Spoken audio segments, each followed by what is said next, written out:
તો આ કર્મની વાત છે. અહીંયા ભગવાને નિજ કર્મ નિજ ધર્મની વાત બતાવી છે.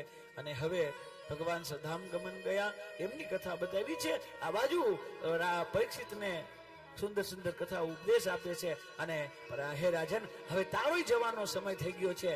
કળિયુગના પ્રમાણો દેખાડ્યા છે, કળિયુગના પ્રભાવ દેખાડ્યા, દત્તાત્રેય ઇત્યાદિ કથાઓ બતાવી છે.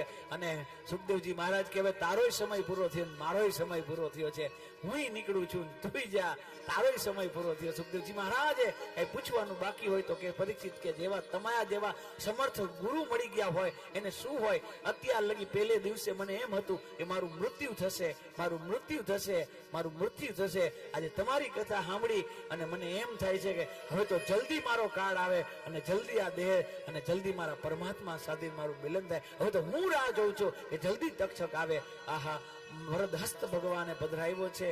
સુખદેવજી મહારાજે પરીક્ષિતને પોતાનું આસન લઈ ક્યાંથી આવ્યા એ સુખદેવજી મહારાજ કોઈને ખબર નથી, અને ક્યાં ગયા એ કોઈને ખબર નથી. અને આ બાજુ જન્મ જઈ સર્પ યજ્ઞ કર્યો, બધા સર્પોને મારવા માંડે. પણ પરીક્ષિતને તો ખબર છે કે મૃત્યુ અનિવાર્ય સત્ય છે. બાયણું બંધ કરશો તો બારીએથી આવશે, એ આવશે આવશે ને આવશે. મૃત્યુ તો એ અંતિમ સત્ય છે.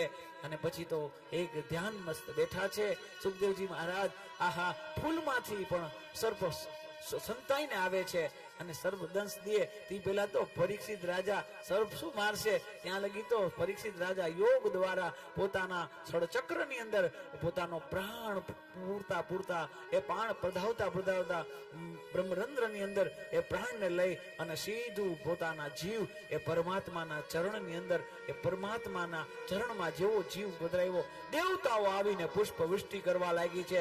જય હો, જય હો, જય હો. રાજા પરીક્ષિતનો ઉદ્ધાર થયો.